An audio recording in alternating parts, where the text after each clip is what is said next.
One of the deepest and most persistent sources of human suffering is the belief that life must be controlled in order to be safe, meaningful, or successful, because this belief quietly assumes that the individual stands apart from the process of existence, like a pilot steering a machine rather than a wave moving within the ocean.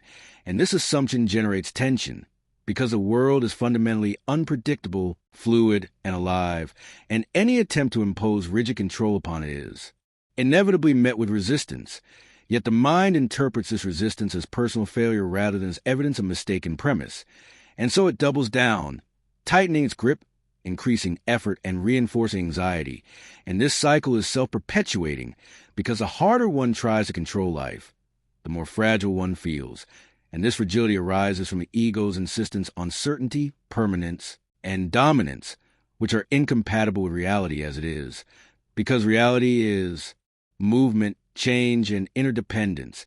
And recognizing this incompatibility reveals that the problem is not that life is out of control, but that the idea of control itself is misunderstood. Because control implies separation, a controller distinct from what is controlled. Yet in lived experience, this separation is illusory, because the individual is not outside the world but an expression of it, arising from the same processes that produce weather, growth, decay, and transformation. And this realization undermines the need for control, because it reveals that life is not happening to you, but as you.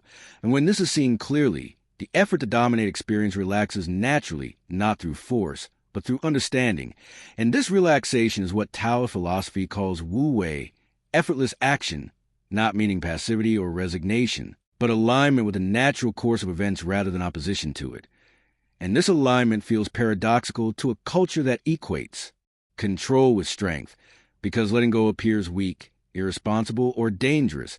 Yet this appearance is deceptive, because it confuses rigidity with power, and real power is adaptability, responsiveness, and sensitivity, qualities that emerge only when one stops trying to fix life into predictable patterns. And this stopping is difficult because identity is often built around being the one in charge, the one who knows, plans, and manages, and relinquishing control feels like losing oneself. Yet what is actually lost is a false sense of security, and what is gained is a deeper trust. Because trust does not require certainty, it requires openness, and openness allows engagement with reality rather than with projections about it. And projections are what the ego uses to simulate control, imagining future outcomes in order to prepare defenses. Yet these simulations are incomplete and biased, because they are shaped by fear, memory, and desire, and relying on them creates anxiety, because they rarely match what actually happens. And this mismatch reinforces a belief that more control is needed, rather than revealing that control itself is the source of tension.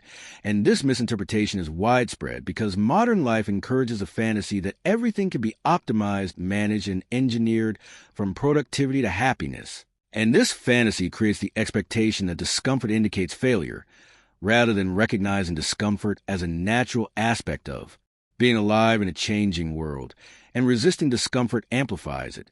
Because resistance adds a layer of psychological struggle to an already challenging experience, and this struggle is optional, though it feels necessary because the ego equates letting go with giving up, yet giving up the illusion of control is not the same as giving up engagement. It is giving up the demand that engagement conform to predetermined outcomes. And this distinction is crucial because it allows participation without attachment, effort without strain, and care without anxiety. And this mode of being is more effective because it is responsive rather than reactive, adapting to circumstances as they unfold rather than forcing them into preconceived shapes. And this adaptability is evident in nature, where systems thrive not through rigid control, but through dynamic balance, adjusting continuously to changing conditions. And humans are part of these systems, not exceptions to them. Yet the mind often treats itself as separate, attempting to manage life from a distance. And this distance creates alienation, because what is managed is not fully experienced, and what is experienced is not fully trusted. And this mistrust generates anxiety because it implies that reality is dangerous unless controlled. And this implication is exhausting, because control requires constant vigilance, and vigilance consumes attention, leaving little room for presence, joy, or creativity. And this consumption is why many people feel perpetually tense even when nothing is wrong, because the mind is always preparing for hypothetical threats. And recognizing this reveals that anxiety is not always a response to danger, but often a habit of control. And breaking this habit requires seeing through belief that safety depends on certainty, because certainty is impossible in a living world. And demanding it creates perpetual dissatisfaction, and this dissatisfaction is interpreted as a personal problem, leading to self-criticism. Yet the problem is structural, rooted in an unrealistic expectation, and releasing this expectation does not eliminate uncertainty, but it changes the relationship to it, allowing curiosity, flexibility, and humility. And humility is essential because it acknowledges that the individual perspective is limited. And this acknowledgement reduces the pressure to get everything right, because there is no final right way in a dynamic process, only appropriate responses in context. And this contextual intelligence emerges naturally when attention is grounded in the present rather than projected into imagined futures. And grounding attention is easier when control is relinquished, because control pulls attention forward, while trust anchors it here. And this anchoring reveals that most of what sustains life happens without conscious control. Breathing, digestion, healing, growth, and even thought arise spontaneously. And this spontaneity is not chaotic, but ordered, in a way that cannot be fully grasped intellectually.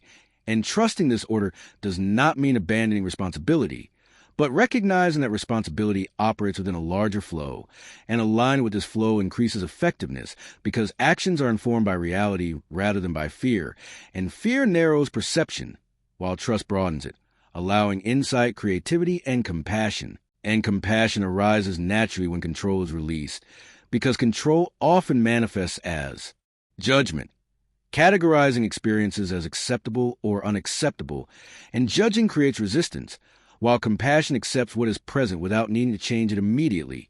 And this acceptance does not prevent change, it facilitates it, because change occurs more smoothly when resistance is absent. And this is why letting go often produces better outcomes than force, because it allows the intelligence of the whole situation to participate rather than imposing a limited plan. And this participation feels like flow, a state in which action and awareness merge. Effort feels